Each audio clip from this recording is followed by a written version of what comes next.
Hello, everyone, and welcome to Geek Bites, a podcast by a few geeks just trying to be heard in a world now flooded with geeks. Introducing myself today, as always, because I have no idea why. That's how it's written in the show notes. This is Loktar, your host. My claim to fame in the geek world is that I play World of Warcraft and other video games now on PS4, believe it or not. But I'm with the two awesome people, Mr. Morph, the bartender for the zombie apocalypse. How are you doing tonight, and what are you drinking? I'm doing good tonight, and I'm drinking Boulevard Wheat. Sweet. That's sweet. I actually might get some to drink today. I don't know. I don't know Back to, what might happen. back to Old Faithful. I went back to Boulevard Wheat. That's better Although, than that douchebag stuff that you drink most of the time. that is true. And I actually have to give my wife credit for this one. She found a place that still carried Leinenkugel's Summer Shandy. Oh yeah, you can still get it in some places. Well, they're done making it. So if your liquor store doesn't have it now, they aren't getting it until next summer. So Well, yeah. Summer is enjoy almost it. over. Exactly. Enjoy it while you got it. So I picked up a couple more cases of that. I've been enjoying Rattler recently. Ooh. The Boulevard one. Yeah. What is it? Ginger lemon rattler. Mm-hmm. It's tasty. Very good. Very good. Complex I like that one. and refreshing as well. But anyway, let's not leave our main man, our Buddha bear, Mr. Kip. A man boldly going from the couch to the kitchen and back again. How are you tonight, sir? I'm doing well, and I'm not drinking anything. What? You're so much more fun when you have alcohol on you. I've In heard you. that before. In you. That's what she said. Oh, burn. Boom! Wow.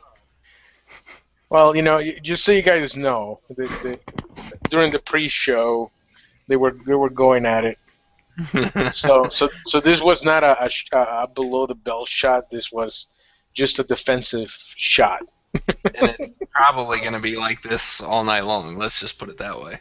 Yeah, I mean, I never thought that I thought that Aaron or Morph and I were gonna be the ones always being at odds with each other, but it's kind of interesting that now it's switched to Mr. Kip and Mr. Morph, having to go at it, and I'm not really good at playing this referee thing. I want to be pissed off at somebody. You just wait. It'll come to you. Yeah, you'll say something dumb. Probably. Probably.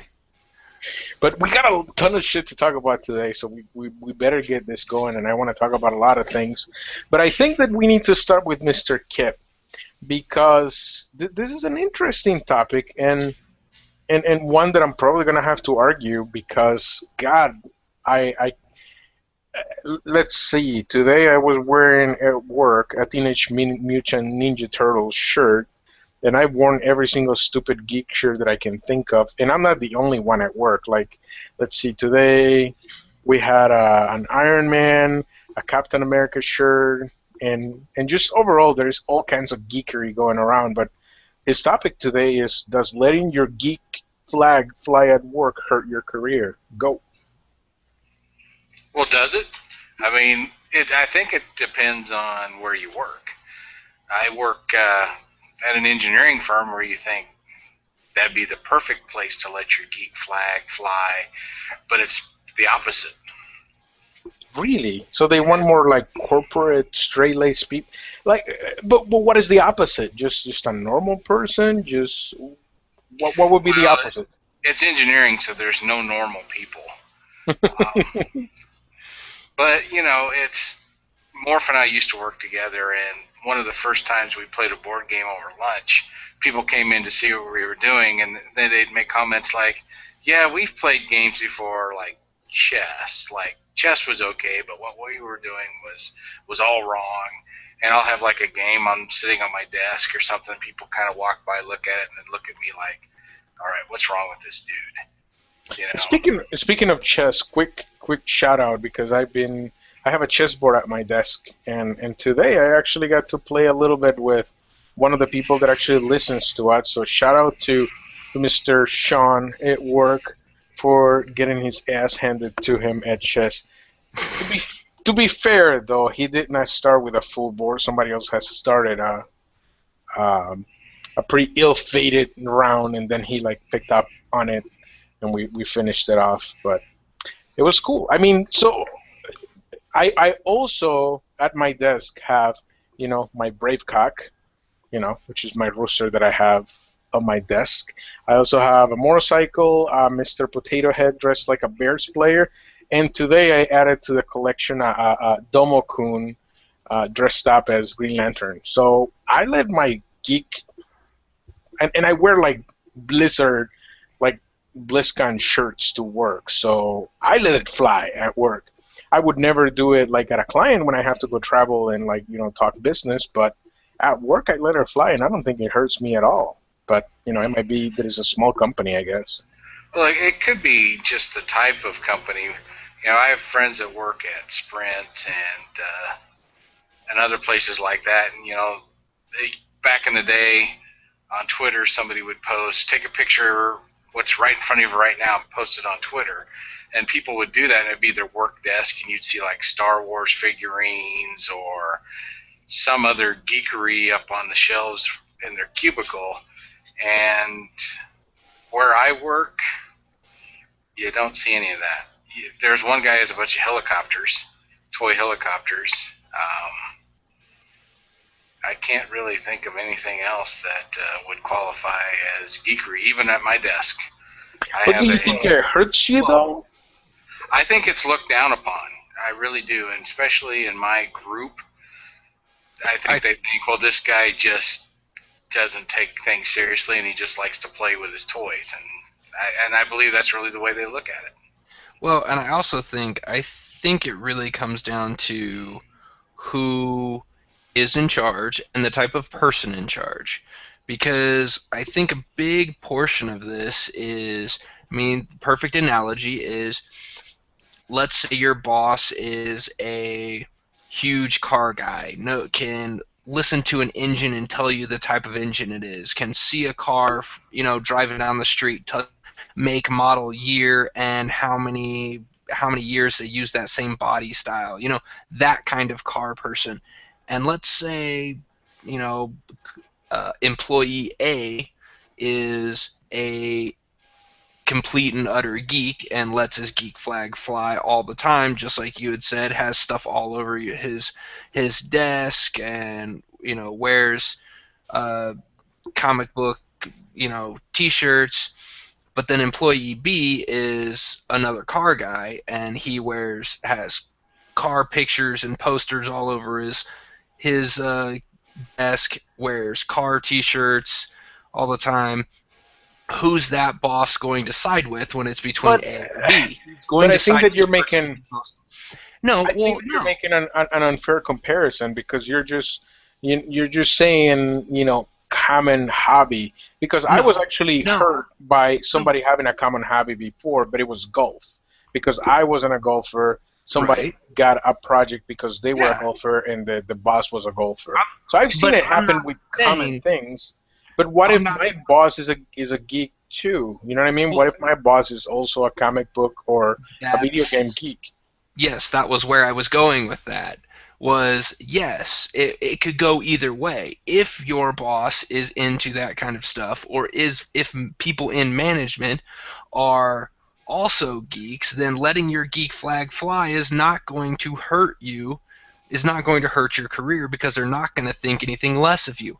However, if management or your boss or person above you making decisions on your career is not a geek, letting your geek flag fly I think it can hurt you, because people still look down on geeks.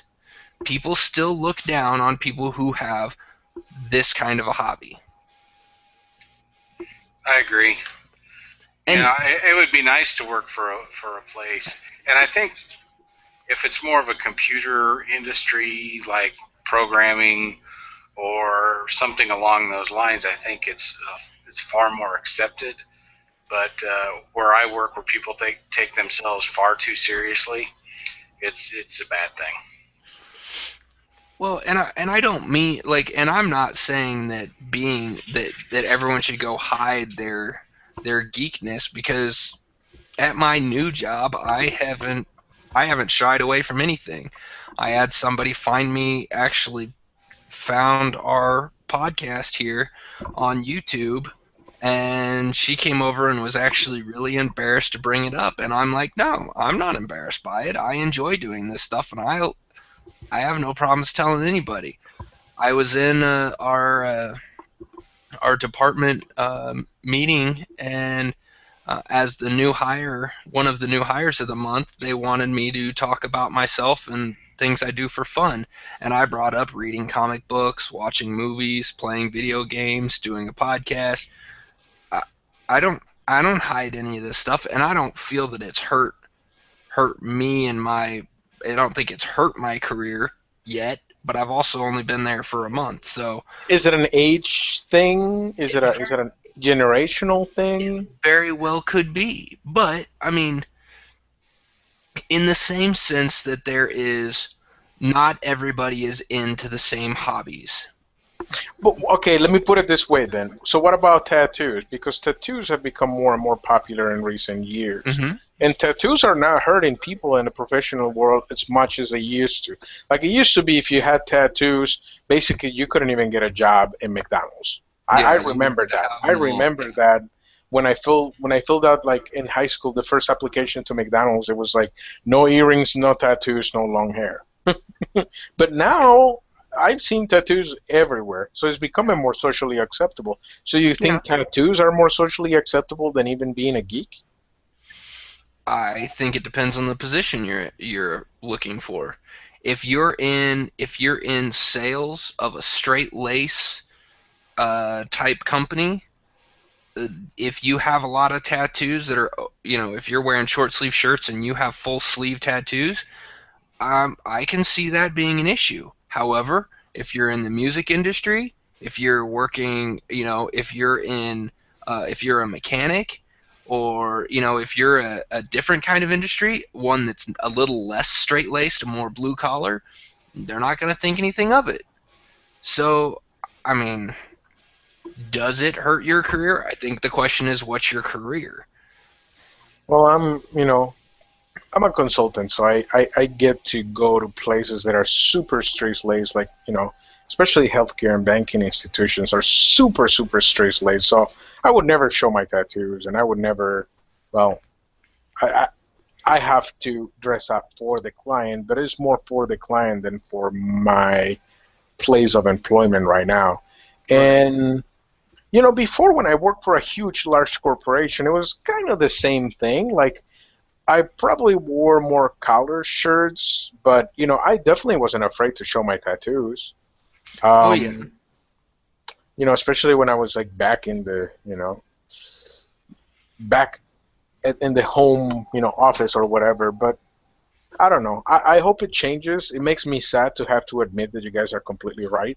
Like I thought I could argue the point the other way Well, because I am, but you're right. When I go to a client, I do have to, and definitely I dress don't. up. Even though I do tell you this though, my bosses would never say that they've always, every single time I ask, even, when I'm doing presentations in front of people that are, full of clients, they say, just be comfortable. I've never felt any pressure to Yeah. like dress up or even put on a tie, like, Well, I mean, that goes more to the first impressions thing. I mean, you're taught that from a very young age. First impressions are the most important, and honestly, if you're wearing, if you if you if I was working at a business and you came in to sell me something or to meet with me as the client and you're wearing t-shirts, like, I'm probably going to go, hey, this guy doesn't take this stuff seriously. That would be my first impression. But that's the Now, same thing that the Kip is feeling with the rest of the people in his organization, thinking that because he's got toys that people that they're not taking it seriously. right. And we're going to anyway. At least I feel in my area with some of the computer security, compliance, and all that type of stuff. It feels like some of that side of things is going more with what is it that you know. Like the respect comes from how knowledgeable you are about things. Mhm. Like if you're a badass hacker and you can actually make my network more secure because you know what the things that are going on, and like your skill, it speaks way louder in my industry than the way that you look. Right. To a certain degree, obviously, but Right. it does. Right. But In it my sounds like in industry, your your skill industry, means diddly. yeah, and I've heard a lot that from you guys that like basically is it's almost like a politics mixed with the way that you look. Like it's probably one of the weirdest industries that I've heard because you've never told me that well this guy promoted because he was really talented and knew what he was doing. It's more like nepotism and who do you know and Mhm. Well, unfortunately, it's that's like I thought that still. was not happening anymore, but I guess it still Oh happens. no, I think that still goes around in a lot of places. But I mean, I don't think anyone should hide their geek flag. But I will say this: there know your audience. If you're going to let your geek flag fly, be willing to take the criticism or the flack that you're going to get. Maybe not criticism is the right word, but the teasing and the taunting, because that's still out there. But I mean, really, who doesn't do that? I mean, Today I saw the perfect comeback to all of the bullshit that geeks get, and it is that you know what everybody that talks about the football pools and fantasy football and all that shit, they're basically just doing Dungeons and Dragons with linebackers instead of with monsters. The Yeah, same absolutely. shit. absolutely. And I've made that analogy to lots of people. I mean, but who doesn't give those guys crap for something too? I mean, Yeah, but it's that's socially acceptable. So fantasy football is socially acceptable, but Dungeons and Dragons is not. That's bullshit. well, I don't know this. It's socially acceptable because people make millions and millions of dollars off of it. People make millions and millions of No, they don't. dollars off of Dungeons and Dragons. Yes, they No, they do. don't. No, You don't think Wizards of the they Coast do have not. They do millions? not make more. Wizards of the Coast does not make more money than the NFL. I'm not talking about the NFL. I'm talking about the people running football But pools, the balls, or NFL, pools, or the whatever. NFL is what started fantasy football. They're the ones capitalizing because if the NFL decided they didn't want to do it, then those other companies wouldn't exist. It's this, Perhaps, but you know what? Then Yahoo let's talk wouldn't about be League of making Legends. Then talk about League of Legends. League of Legends right now is a sport. It's an e-sport where people are making thousands of dollars. not in the United States. Yes, in the United States, League of Legends have teams here in the United States, and they Uh, make thousands of dollars. And the company's here. Riot Games is here. they do not they do not they do not get public consumption of a sport. They're not. There's not enough public consumption of League of Legends, the sport, What? for that to be up there in the Twitch, categories of Twitch NBA today, and Twitch today got bought by Amazon for like I think 900 million. sure. Where do you think that comes from? The people watching League of Legends, the people watching WoW rating, the people watching, what was the other thing that just got done with the Dota 2 tournament? That was like millions of Is dollars as well. okay, but that's not on TV. Because You because the new generation is going. you So, have to know. look, I have the numbers now.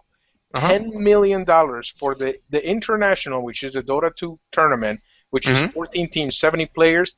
$10 million, 10,931,103. And Okay. last year, they internationally made 2 million. So that's 5 times as much as they made whatever. And the League of Legends Season 3 World Championships, the prize money was 2 million. Okay. Call of Duty Black Ops, the championship for 2013 was 1 million. What's the television ratings? What's the advertising dollars that they're making off of You're that? comparing apples and oranges. The No. people that watch this, the people that watch it online. They watch it Mhm. through Twitch, which just got sold or got bought by Amazon. Yeah. So But how many people? The viewership? I don't Yeah. know. I'm gonna guess we- it is in the millions. Are we talking about the hundreds of millions that they have watching No, basketball I'm games? not. I'm not saying. I'm not saying But that that's it's what I'm reaching saying. hundreds of million, but Well, I'm saying that it's changing. It's evolving. I think it is. I'm not arguing that. But I'm also saying that any video game that is considered a sport or that they try to pass off as a sport has a long ways to go.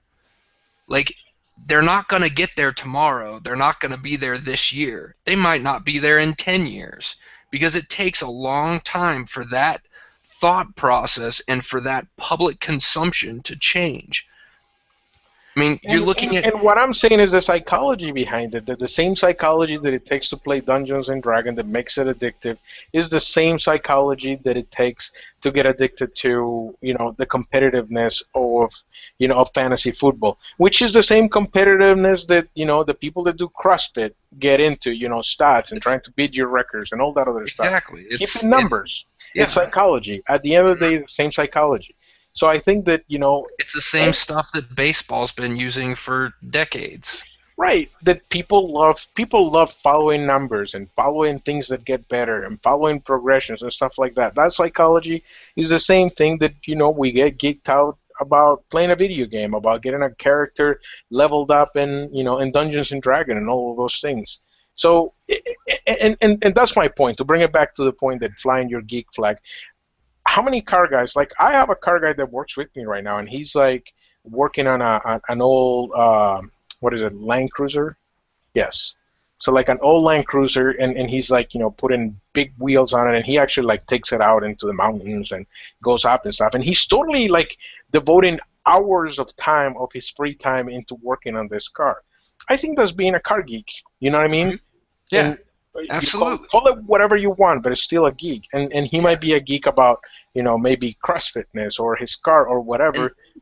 But, video games and board games and, and comic books should not have the stigma that you can't take things seriously. How is fixing a car, in your free time a lot more serious than, doing a campaign in Dungeons and Dragons? Depends on who you're talking to. I mean, but why is that? Where's the disconnect? Like, well, I think the disconnect is fixing a car is seen as manly, and playing Dungeons and Dragons is seen as being childlike. I want to throw one more thing onto that. Not just the manly / childlike. I'll also go, how many years have people been working on cars versus how many years have people been playing Dungeons and Dragons?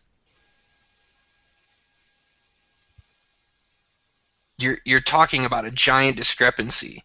I am sure at one point, the guy who was infatuated with how a car worked and building a car and taking it apart and putting it back together, I am sure at one point those people were ostracized for their hobby as well. But now it's just become, because it's been here for so long, it's become more mainstream. Wearing greasers looked down upon back in the 50s? Sure. Yes. And those were like the car dudes, right? Yeah. Well, I mean, I think that was more of a gang thing than a car guy, but was it really? Or like, look at the people that did the lowriders out in California. Yeah. Was it also just gang culture, or is it just car enthusiasts? Because in Kansas City, every freaking weekend you cannot drive, 10 miles without seeing a car show and all the old guys bringing out their babies. They're everywhere. Yeah. That's right. And if you hung out with me, I could tell you what each and every one of them is. See, and I don't. That's the thing. I don't know.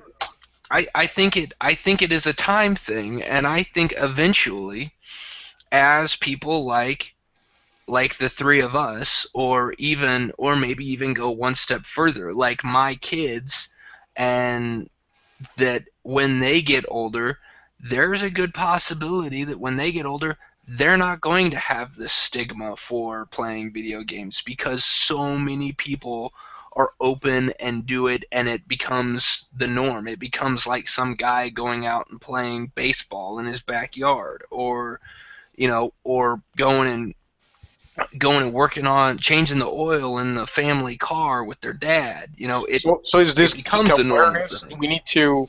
And by the way, I have I'm trying to line up a guest here coming up soon. That there is going to be something that I think you both really would like. So I'm going to keep it somewhat of a surprise for a little bit. But I think that is it our job as geeks to bring awareness to the similarities, or is there such a divide that if it's not something that involves manly or lifting a car off of the ground type of thing, that if it's not a sport where somebody's kidding each other, that it's not respected, I don't. or can we like bring awareness Well, of I think if we're going to compare it to say being a car guy or being a fantasy football player, you got to look at it as there was a renaissance in each one of those things, and it became more accepted once that renaissance happened. Being a car guy, the 50s and 60s was the turning point. Building a car, modifying it, all came to a head in the 50s and 60s, and it became more of an accepted deal. Fantasy football took flight in the 80s. We just need to have our renaissance, which I think is happening now, but it's not fully fledged.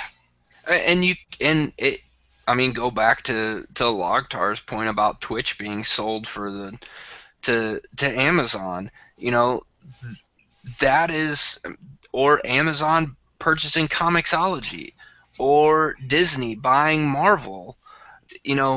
These are all big geek things that are being bought up by bigger companies because of the potential that they have. So I completely agree with Kip. We could be in the middle of this renaissance right now, and that's why I say when my kids are older, I don't think they're going to have these same conversations that we're having right now. There's going to be some different hobby that's come up that is looked down upon, and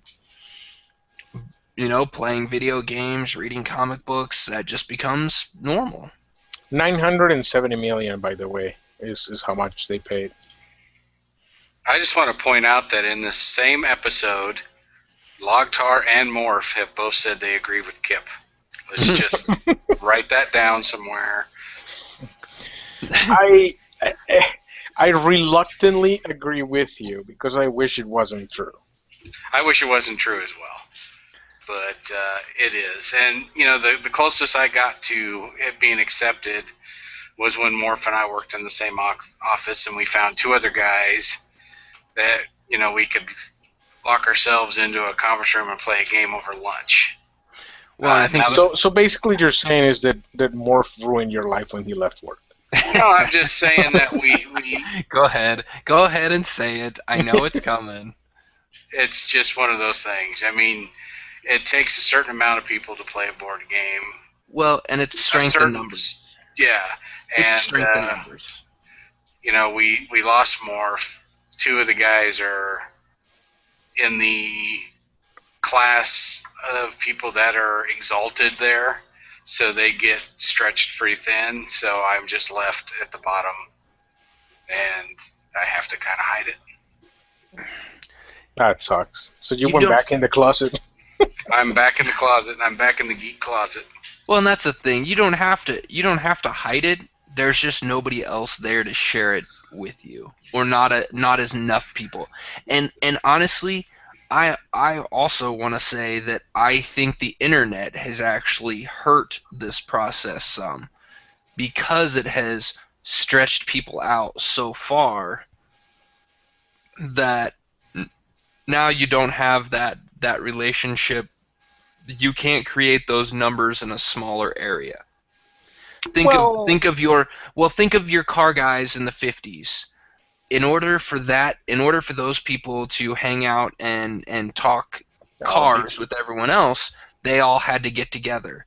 And you saw the numbers of those constantly, always getting together. Not once a year like we have for Comic-Cons, all the time. They didn't need a big event for these people to come together. And the internet has allowed us to do what we're doing right here. The three of us aren't in the same room. The three of us aren't in the same city. We're in the same general vicinity, though. We are. Well, yeah. But you couldn't do this in the 50s. If we were doing this in the 50s, we would all be sitting around a table talking We would instead all of be sitting sounding around the like internet. this, and we would have some reverb going in the background. So, I mean, And actually, I should do the following news on that voice. yeah. We can talk about this topic a little more, but I think that we need to. I want to make sure This that you get topic's to not some going of to the go stuff. away. No, it's not. We're gonna have to bring it up again. But so interesting fact. I started playing Diablo for the PS4. Interesting fact about me: I fall to sleep if I start playing Diablo for too long. Just straight up. It's like I have no idea why. I play it on the PC. It doesn't do this. It just lulls me into like snoring. I have no idea why. And my woman has to be like, "Hey, you're not moving." I'm like, what?" And I played it in the middle of the day to see if it happened. So Oh, that's funny. Is there too many cutscenes or something? no. It's action is very similar. It's actually easier to play on the. They ported the game beautifully. They made the control so much easier with a controller that you don't miss the keyboard. It was great. It's a great game. I love playing it, and it's fun to play. But I fall asleep. I have no idea why. Are That's you the I'm kind not of person that gets sleepy when you get motion sick? Could be, but I don't know, man. I need to do more research on this, but that could be the problem. But it hasn't happened with any of the other PS4 games, just with this one so far, which is interesting. But on the weekend news, denial of service attack for gaming companies. So actually, a hacker group. Number one, I gotta break this into two things. They're super freaking stupid because they actually. So like doing a denial of service attack is one thing, and they're gonna probably get in trouble for that. But they also tweeted that there was a bomb on the guy that runs PlayStation. They said that there was explosives on board. So that they could be tried as terrorists once they get found, and I'm pretty sure that they're gonna be in a lot of trouble. So this is pretty stupid to do. But my question is like I don't even understand what their purpose really is, because and just to break it down, what a denial of service attack or a distributed denial of service attack does is just picture a bathtub and picture having thousands of faucets open at once. Of course it's going to overflow, and of course the drain is not going to be able to support all those faucets going at the same time, so it's going to fill up, and nobody's going to be able to take a bath, right? So that's what it does. It's basically not letting the intended users actually use the service. And they attacked Battle.net, which is the Blizzard service, and also Sunny Online. I think they hit League of Legends as well. And this has happened before. This is not the first time, but it's been happening more and more. And it actually happened throughout the whole weekend for Sony. And my question is, like, who did they really hurt with this, or what are they trying to do? Because I don't see a clear message per se. If they're trying to send a message, I don't know what the message is. And the only thing that they're doing is annoying a whole bunch of customers. Maybe that's their end goal. Maybe they're doing it just because they can. That doesn't make sense to you and I, but that actually could be the reason. Well, and I've also heard that this isn't the first time Sony's been hit. No. And it's not the first time Battle.net's been hit either, I don't think. Nope, it's not. It happened 2 months ago. And from all the stuff that I read when I hear about this stuff, because I don't understand it either, the only thing I can come up with is that maybe they're some of it is they're doing this because the companies that they're going after have gotten too big and forgotten that there's little guys out there, and so they do this to try to either sway people not to use those companies, or just to just as a reminder to those companies that they're not invincible. I don't agree with either of those stances, but I don't know why they do it. It doesn't make any sense to me because you're not hurting me at all. Other than so I don't get to play on Battle.net, which I don't do anyway, and or I don't get to play on the PlayStation Network, which I don't have either. So, pretty much good. So you don't care because you're not a user. But what if you're trying to get what if you're trying to cash your check and they hit a bank, or get some money out of an ATM and they just hit a bank, which is that has happened. Then I would not get the cash and I would just go use my credit card to buy whatever it was I needed to buy. Yeah. I mean at no point am I under only a single option to do anything, especially anymore. I mean, so okay that they hit a credit card company, so this credit card doesn't work. Well, here I've got this other one you can use. It's a different credit card company. The odds of them hitting and stopping me from doing something is minimal. I honestly think the odds of them hitting anybody is minimal. When would you care then? I don't. Never? You would never care? Well, what am I going to do about it? I can't go stop them. What am I going to do to be able to stop them? You tell me there's something I can do, and I'll probably do it because I don't like them doing this. I don't think it's appropriate that they're doing this, but I can't stop them from doing it. I don't know. I don't disagree. I don't understand what their message is. I don't either. I don't understand what the true annoyance is. Besides that, it was just ungodly hot in Kansas City this weekend, and video games was a perfect option to just it was miserable outside. Well, as you will see when we get to mine, I've got 3. Actually, I could add a 4th movie on there because we finished a 4th movie tonight because it was 106 outside when I got home, and I'm like, we're not running around outside. We're just gonna stay inside and watch a movie. So you didn't mow the yard? Nope, and I really need to because it's kind of long.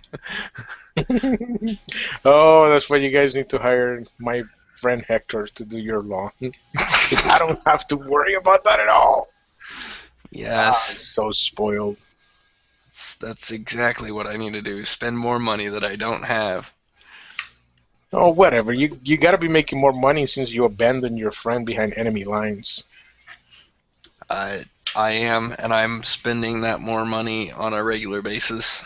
I have to pay for busing for my kid to go to school. What? Oh, yeah. To pay for him to ride the bus for 2 blocks. Wow. Yeah. Why can't you just walk him over? Because I'm not anywhere close. Neither one of us work anywhere in close to Gardner, so it wouldn't work. It doesn't work, at least not right now. And how much is that? I'm just curious. I don't actually know what the final price of that actually is. You stupid dog. It costs a stupid dog? Yeah. Is that a measurement of cash? My stupid dog is wrapping her head around the power cord to my laptop and starting to pull the laptop off the table. So if you go offline, we'll know why. Yeah. Yeah, exactly. Yeah. No, I don't remember what the price is, but it's a little ridiculous. I can find out and I'll let you know next week. Yeah, I'll be interested to know what you're crying about.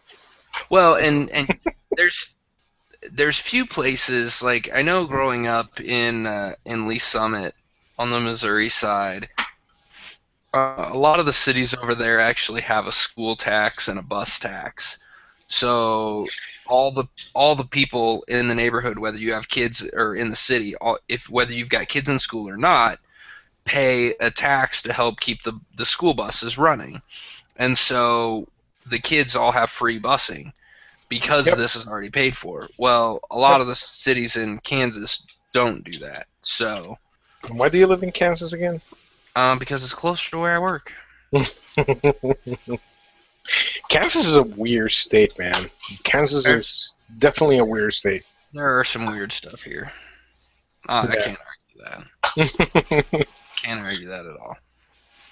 Like, and we should not talk about politics, but I don't get how so many people in a state can like follow the party that is basically screwing you guys over, like blatantly screwing you guys over, and everybody's like, yeah, let's vote for them again. Like in Kansas, it's pretty apparent that they don't even give a shit about anybody else unless you got millions of dollars. It's not even like hundreds of thousands, it's millions in Kansas for you to even exist or have a voice. Yeah, and I'm not gonna have millions of dollars ever. So I'm pretty sure if I win the lottery, they're gonna take it all from me. So It's like let's all attach ourselves to the brownback. Yeah, I don't get that at all. I don't get a lot of stuff. Oh, we know that. Yeah, see, he says it was going to be me attacking Morph, but no. I'm not attacking anybody. I'm just pointing out the obvious. Yeah, I'll just have another drink. Thank you. That's the solution, right? Let's drink ourselves stupid, so we can deal with life. That's what I do. But anyway, you have a ton of shit to talk about, and you haven't started talking about it. Go. Okay, so let's start at the top. Let's go with the extended trailer for the new TV series Gotham. Everybody should check it out. It looks like a lot of fun. It's going to be interesting. They've already released the pilot to select people who can, I don't know, like reviewing websites. IGN, I know, got a copy of it. So, and I'm sure there were some other critics that got it as well.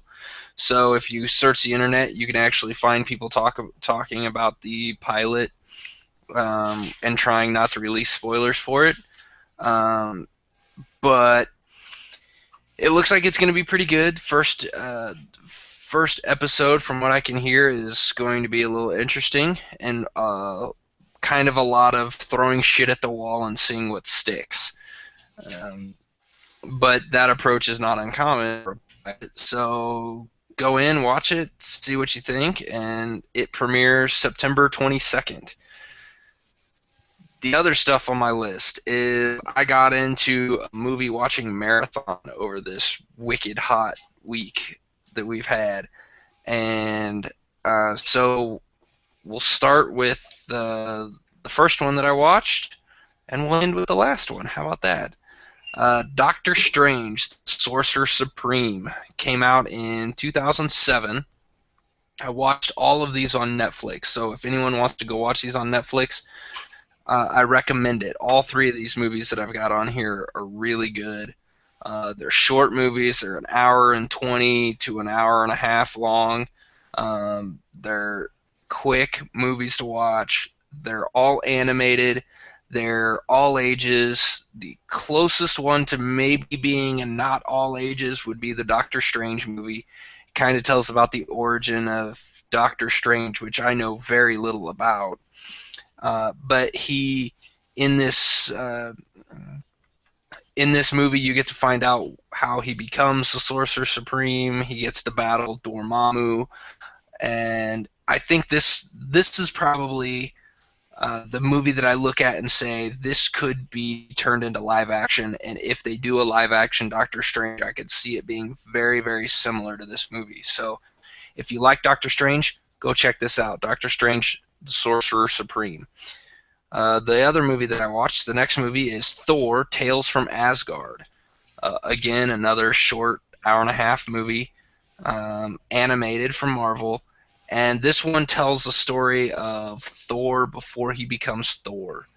He doesn't even become Thor at the end of the movie. He's this kid living in Asgard, and basically being pampered because he's the son of Odin, and he decides that somebody convinces him that in these trainings that he has, the people he's fighting against are basically letting him win because he's the son. And he says, well, you know what, I want to test my mettle. I actually want to go out there and prove to people that I'm not just some, pompous kid. And his dad says, no, I want to keep you back here, keep you safe. And so instead he kind of sneaks out and runs out on his own and ends up starting a war with the Frost Giants. And it's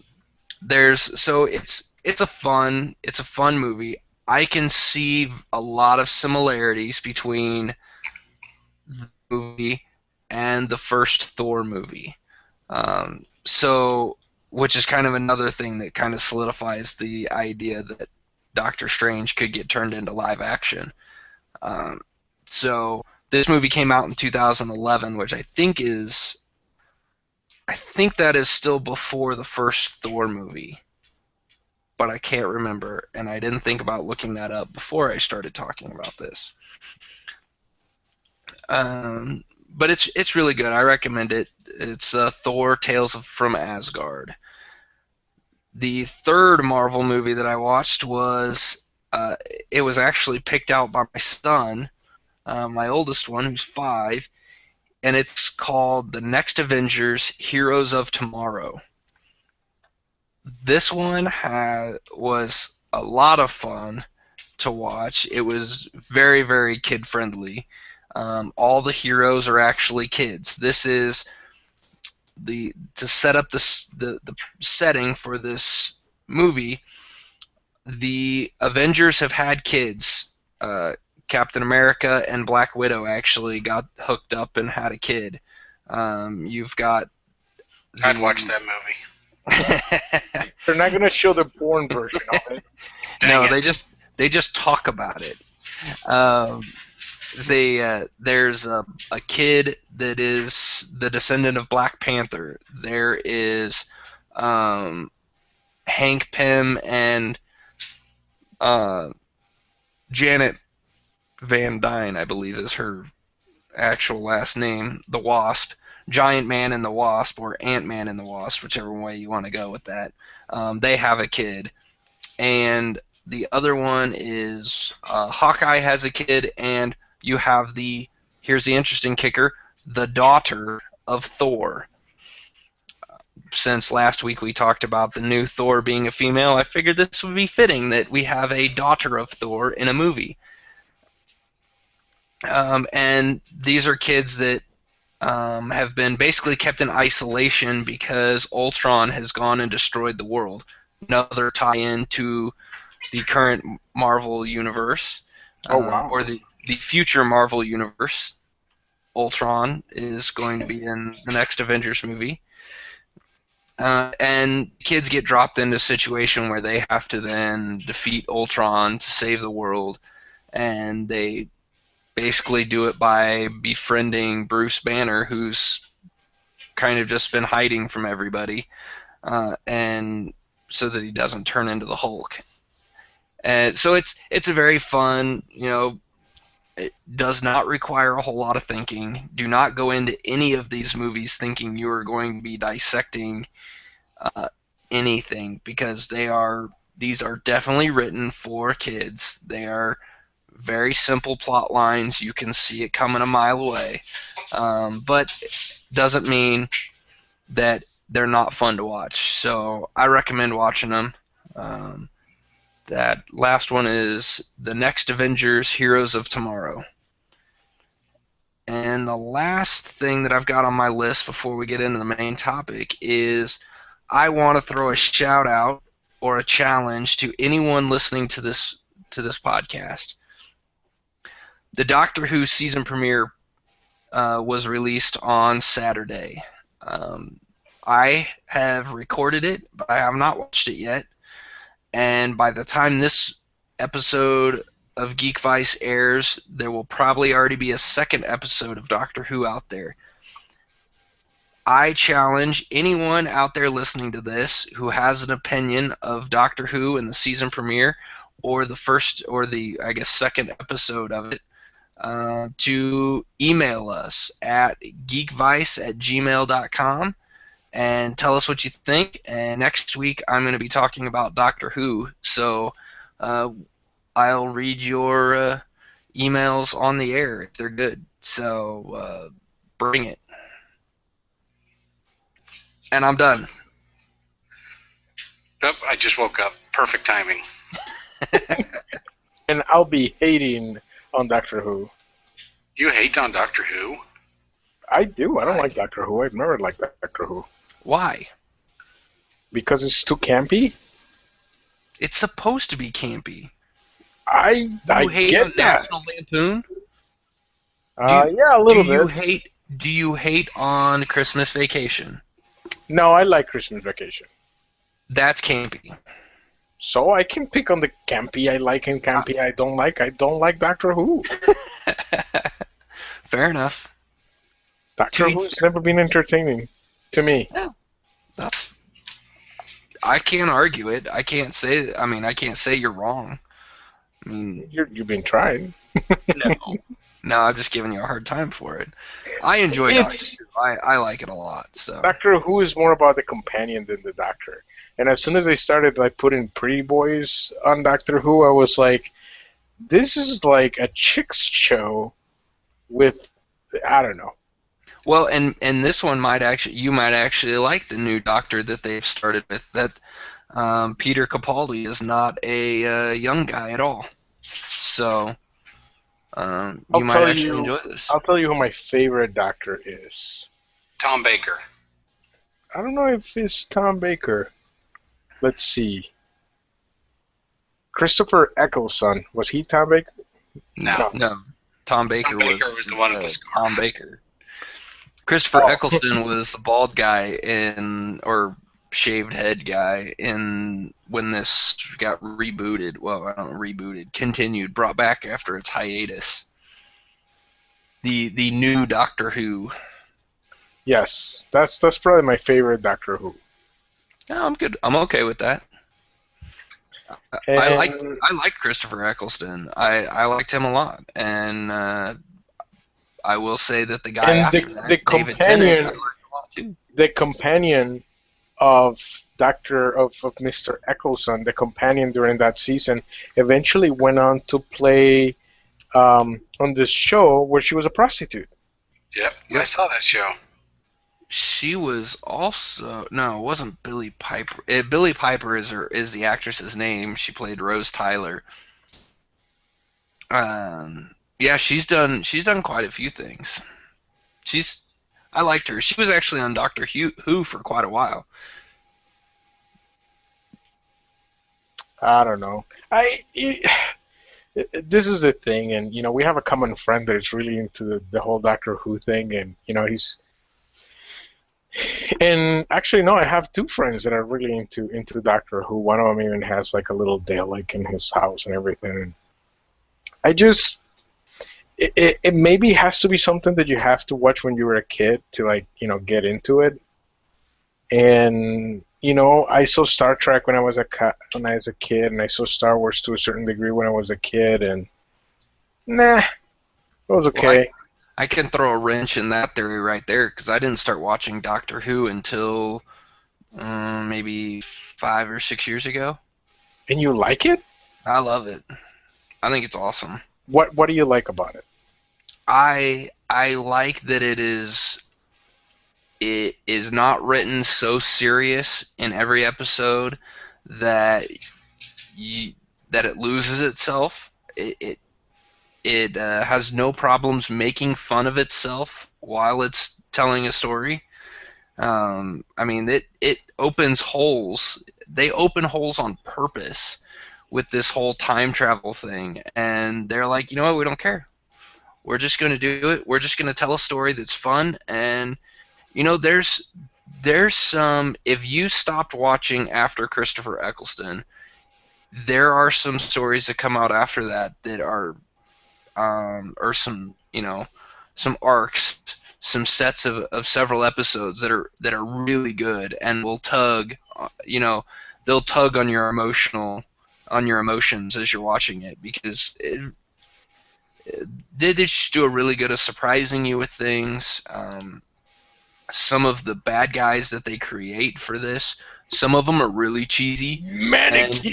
Manichees come and get you. Yeah, exactly. There are some that are very, very cheesy, and then there's some that you think about it and you're like, oh, that, like there's if you ask any Doctor Who fan about the Weeping Angels, I mean, some of the first time the Weeping Angels were introduced, I mean, it made me jump, like the way they introduced them.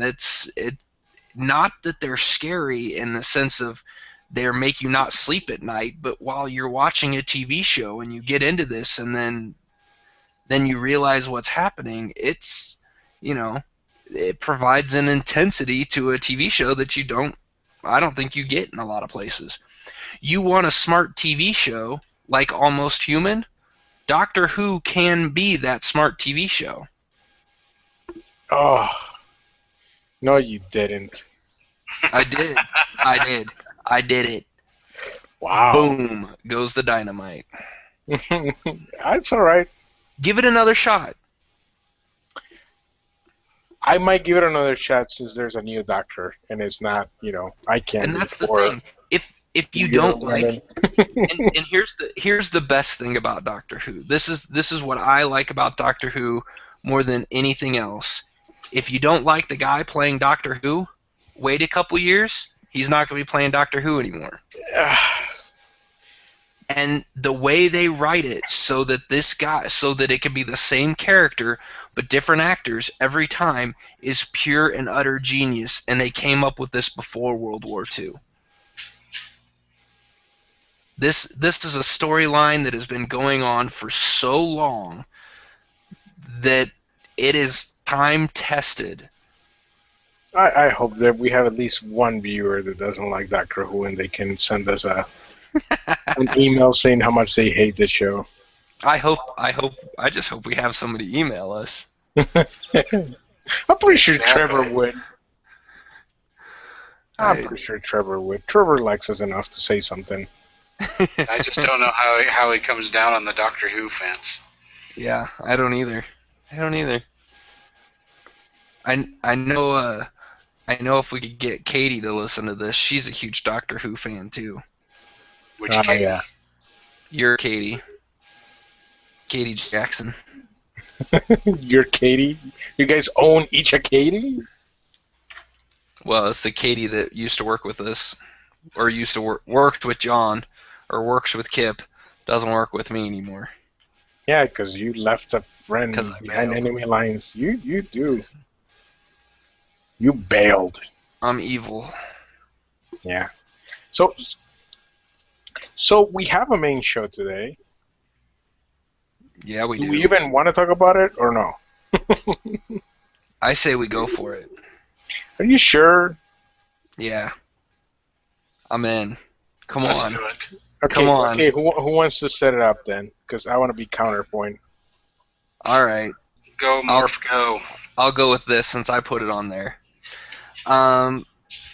This came out not that long ago. In a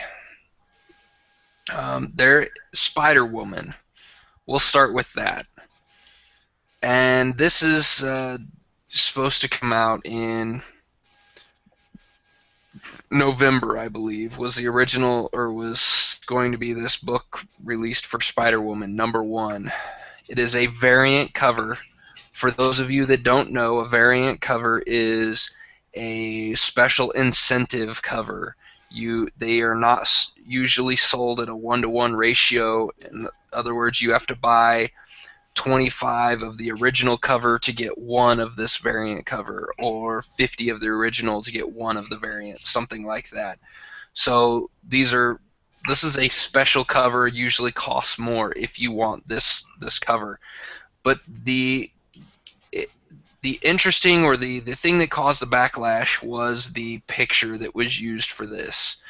And it was done by an artist named Milo Manara.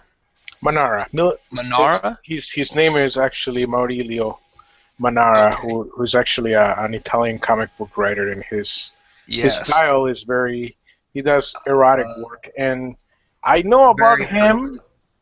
And I know about him because you guys know that I'm into motorcycles, and Valentino Rossi is probably my favorite racer because he Hmm. just used to dominate, like dominate MotoGP. It was amazing to watch that guy do what he did in the motorcycle, and this guy, Murillo, actually designed a helmet for MotoGP for Valentino Rossi, which he wore on July of 2006 for the Italian GP in Mugello. So that's what I know about him. Well, he's been putting out comic books for a long time, but his comic books are. I had a hard time finding them sold in English in the United States. You can find them on Amazon or other websites if you search very hard for them, and specifically for them. But if these things were sold in the United States, they'd be sold under uh, black Porn. wrapping. Yeah, the if you do an image search for him, you can't do it with safe search on because it will not actually show up. They're very very risque. But the whole thing started with he did this variant cover for Spider-Woman #1, and the picture is of Spider-Woman in a sort of spider type pose, kind of crawling. Provocatively? Yes, you could say that. And it does not, I mean, you can, well, first of all, it's not, nobody's going to say it's anatomically correct because I am pretty sure there is no way spandex can go in your ass that far. But that's a whole nother issue. But there was a lot of backlash to this, and um, there Marvel has tried and has said they were going to try that they're in the process of trying to create more female readers and more female characters because of course women love reading about women. I'm saying that But sarcastically. if anybody knows anything about Milo Manara, they know his art is very erotic, Yes. like Yes. extremely erotic. But that is where the backlash is coming from, is that Marvel knew or should have known what this guy does and what he draws, and they chose to put him as a cover artist for a female titled Let me say this though. character. Let me say this about him though. I mean, most of the art is I would not call it um, misogynistic in a way. I would call it more like infatuated. Like he's definitely infatuated with the female form and with sexuality. Let's put it that way, because Yeah. there's definitely like female masturbation and you know different forms of penetration. There's Well, a lot of women and women action, but it is not misogynistic, and most of it is semi out anatomically correct. But yeah. as far as like the other big artists, like you guys know who Boris Vallejo is, right? Yes. So his stuff was very Kip has no idea. Clueless. we're gonna have to put a link for him, but his art was very exaggerated. Actually, no, you have to know about him because he used to do a lot of covers for. Um, if you see his art, you'll recognize it, Kip. I swear to you, because you've seen it before. You just didn't know the name. That was the name of the artist. Because he's done a lot of covers for like Conan the Barbarian type of covers. But he also drew female form. But I mean, this guy is really not. I mean, is all about sex, but I don't know Well, if it's. But is it the sexualization of women? Is it this idea that they're putting them on there in these poses? Is it is Is it Marvel demeaning to doing women? this? Yeah, is Marvel doing this and actually becoming a hypocrite in saying that they want to they want to empower more female characters and they want more female readers, and then they go and do this to a female character. She does not Okay, look. so what is the backlash? And have we heard the backlash from, like, what do women actually think of this? Because I've met a lot of women that are in the end of the spectrum that they think that if you even write a character and she's a prostitute, you're oppressing women. And then the other opposite end is like women are like, I admire the female form, and as long as it's done, beautiful and tastefully, it's not putting me down. I mean, women use their sexuality as a power tool, but that's when they get called sluts. I guess it's a complicated subject. I don't think that I, I wasn't aware of as much backlash as it's getting, but well, I would be more curious about what do this what do this women feel about it? What was the female reaction like? Who are these females that actually read comic books, and how do they feel about this? well, and I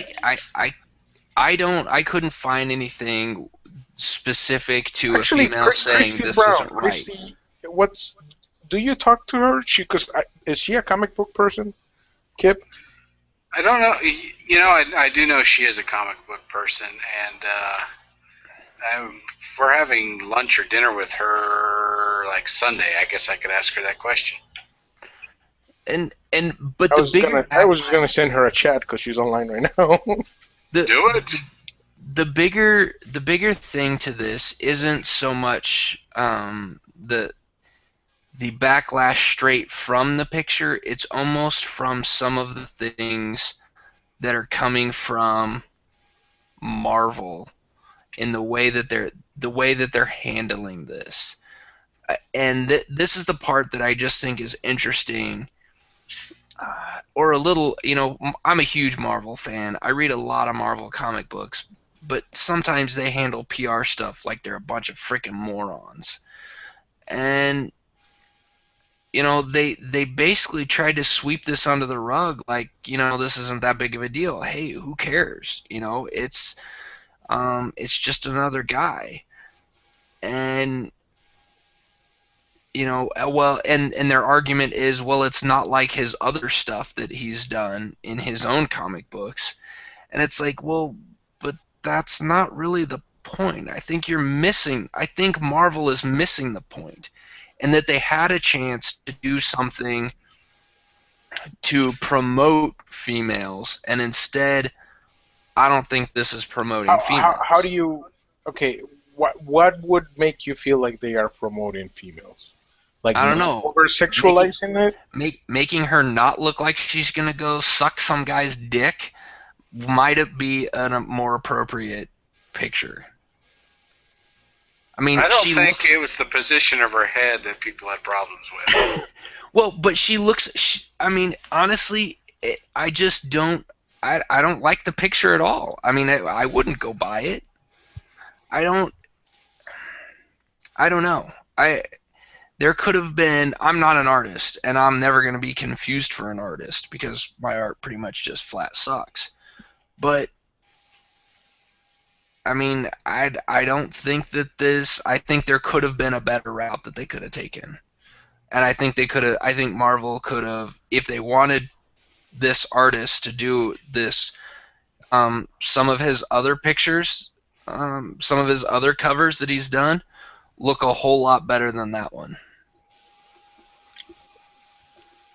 And some of I them don't know. even I have think I think he's less a clothes I than think he's a she's got on. talented he's a talented artist. I think that people are making a big deal over a cover that is supposed to be kind of a collector's item. So whenever you have that kind of collector's item, the more extreme that it is, the more it's going to make money for whoever is making it. So obviously the controversy is going to make it even rarer. So I don't think that Marvel is going to be hurt by it. But I just don't know how do you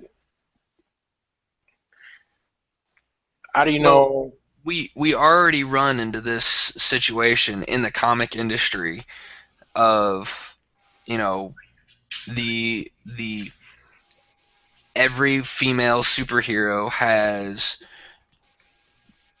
quadruple D or F size, boobs and a gigantic ass and curves that don't even make sense, and No, they you do know make sense. You're trying to get us to go against human nature, and that is, if you draw a male superhero, what does he look like? He is over muscular, you know, pretty good haircut, chiseled face. And why is he drawn that way? Because that is what the ideal male is considered. And what do mates look for when they're picking out a man? Evolution says it's somebody that they know that will take care and protect. Female, big boobs, big butt, child rearing, good mate, can carry on the bloodline. You put this topic on the show notes, so I did a little research, and that's pretty much what everything said. Is this is the idealized male and female body type if drawn by each sex group. If a woman draws a female superhero, it's going to look pretty close to the same. Yeah, maybe the position he drew her in was a little out there, but I think it all comes down to is thousands of years of evolution, and this is what we think is the perfect mate. And silence falls over the crowd. Kip has I spoken. agree. I agree with you. I mean, I think that's Twice part of in it. one episode. I think that's part of it, but I think the most important question, actually, I just asked our friend, is what does Marvel need to do to to get more female readers or keep the ones that they have? And I'm gonna read her answer. And it's like, they have my attention with books like Black Widow, Miss Marvel, Captain Marvel, and She-Hulk. The focus of these stories isn't how hot the leading characters are, but how they are as people and what they're trying to achieve. Most books I buy appeal to me because of being told a story about a person who happens to be able to do cool stuff. Very Well said. Well So, said. I think that maybe we're thinking too much into it, and I don't think that we can mix the two things of female readership with this female character, and I think that we try to do that too much as males, to try to think that to be able to appeal to a female, it has to be a female character, and that's not true. It just has to be a good character. I agree with that. I was actually reading or actually listening to an interview of a writer that was talking about when she writes stories, and she ended up writing this story, and it was a male character, and that it wasn't a conscious decision. It's just that when she writes the character in the voice that she feels the character would have, and that it's almost like when we grow up we have to start picking sides, boys or girls or whatever. But when we're reading as kids and when we're growing up, it's all about what they can and cannot do, not necessarily the sex of the character.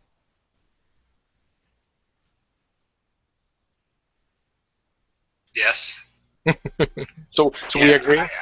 I think we all do agree. We want to be entertained, and a good story is what will do it for us. The drawing of the characters, I think, is really just icing on the cake. And bad art will detract from the story. Good art helps it along. Over-sexualized heroes or characters, I don't think detract or give to the storyline, but visually, it works for the reader, or they're the kind of person that looks at it and goes, "Great, just more sex thrown in my face." But other than that, I think it just comes down to the story. Well, and then okay, so then I guess the next question that I ask is, do stunts like this, and I call it a stunt because I think that's what this is. This is Marvel trying to sell more books, Truly. and that's why they did this. No, I mean I think we all agree on that sense. Yeah. Is this, or could this stunt then cause less females or push a female away from becoming involved in writing or being an artist uh, or anything like that with comic books? I mean, I don't know. I don't know because if you go right now and look up Nicki Minaj's latest video, you see way more ass than on the cover of Spider Woman. And I'm that not. is It's called Your Anaconda or My Anaconda or I don't know. It's like a sample of Baby Got Back, and I didn't even see it because I was looking at it like, my woman was like, "What the hell is going on there?" And she talked about it, and then I went and checked it out, and I'm like, "Oh my God, it's not a song that I would ever like listen to." But I had to watch it at least once, and it was not. It was weird, dude. I mean, honestly. So we cannot say that somebody's gonna stop doing something or not get interested just because of this.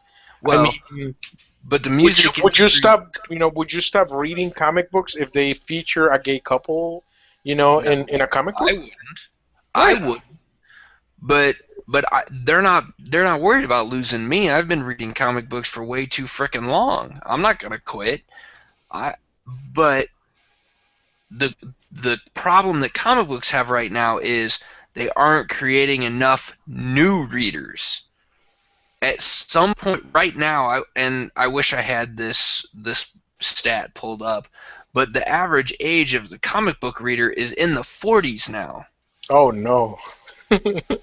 We're like it's gone from being a wide range that it keeps getting moved up. We're not getting any new readers into comic books, and so that's what they that's what I'm most feared about. If you're not going to get a new, if a stunt like this is going to cause the next great writer, female or male or otherwise, if it's going to cause controversy that they don't want, that they're going to go do something else instead of write a comic book, they might not bring in the next round I of I see it. comic I book see the I lovers. see it the other way around. That if you are a female that likes comic books or that wants to be a writer and you don't agree with this way that things are being portrayed, I think that this is motivation for you to actually change. And I think that that's how you get good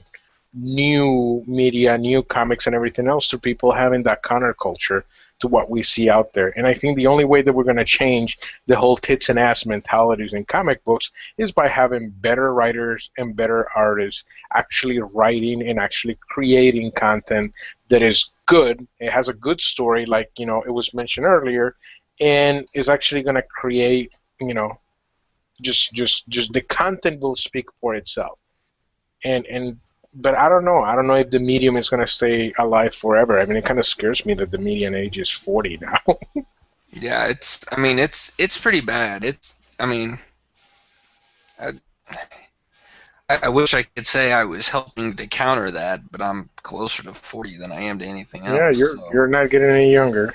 yeah, but that's the thing, and that's why these Marvel movies are so important, because I'm hoping that they bring in more people, but that hasn't shown any No, high because promise people yet. like people like to consume things. If they consume the movie, they're okay with just consuming the movie, and Yeah. that. Well, and books are going away. I mean, they're not books in the sense of what comic books were. This hard paper, you know, hard paper. Is that an oxymoron? this Yeah, just leave it tangible, alone. Let it go. this tangible item in your hands that you can read is slowly going away, and Comic books are finally getting around to that with Comixology and this ability that we talked about last week about being able to download stuff. And if Marvel and DC fall in line with that, I think it will move this. It might actually move comics to the next generation a little bit easier because my kids can use a computer better than I can, and I've been on a computer for a really long time. Yeah. Hey, by the way, Milo Manara actually did a cover for the Fearless Defenders, and it's actually really freaking cool. That was last year. I don't know that I've seen that one. It's awesome. It's a pretty good cover. So look that up. I do like his one for Uncanny X-Force, which is fairly recent. Mm-hmm. I think that's within the last few. That's of Psylocke, and I like Psylocke, so I'm good with that one. So yeah, that's what I got. That was my main topic. Well, I hope that more women get into comic books, but I just hope that people create good content. And I don't know. I don't know how much they're alienating with, the whole promotional thing, always showing, Black Widow with her ass to the camera in tight pants. I don't know how much that's going to hurt or not, but I will say that between the two comic book companies, the two big comic book companies, DC and Marvel, DC has done a much better job of promoting female creators, writers, artists, and I'll throw a couple of them out there for people who want to go check them out. Check out Gail Simone's run on Batgirl, and there's a newer series out that is by Amanda Connor and Jim Palmiotti, and that's Harley Quinn. And both of those are really good stories. They're a lot. The Harley Quinn one, if you want something very humoristic. Is that a word? It is now. It is now. You just made it up. There we go. Now we have title of our episode. Title for the episode. No, the title of the episode. No. Title of the episode needs to be "Kip is Right." Kip is right. How much humoristic? But the Harley Quinn book, people should check that out. It's a lot of fun. It's goofy. It is kind of DC's it's kind of almost written similar to like what a Deadpool comic would be written. Harley Quinn breaks the fourth wall a few times. Oh, that'd be awesome. Yes. That'd be pretty cool in a comic. She and she's kind of they're more like one and done type books. It's not like you've got to read 5 or 6 to know what's going on. You can just pick up an issue, read it, and be like yes, and then put it down and pick up another one later. So it's really good. Those are really good recommendations for people that want to get into it. And both female writers, so that's even better. All right. So, Mr. Kip, do you have any other thoughts on waving your flag and still being in the closet? I can wave my flag in the closet. How's that? Morph? Remember my Doctor Who challenge. People email us at geekvice or at geekvice@gmail.com. Yeah, okay. I'll say it again when we close. Yeah, one that actually makes sense. Check out our blog, geekvice.blogspot.com. Follow us on Twitter @geekvice, Google plus geekvice, Facebook. Look for the word geekvice and then give us a thumbs up. Give us a like. You can follow Mr. Kip on Twitter @KipKillagan or me on @Loktar. You can follow Morph. Oh, that's right. He's completely morphless because he still hasn't joined Twitter. Well played.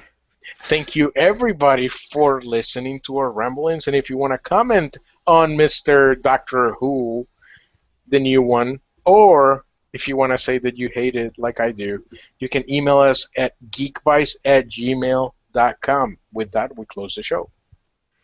Bye. Good night. Good timing. I'm out of beer.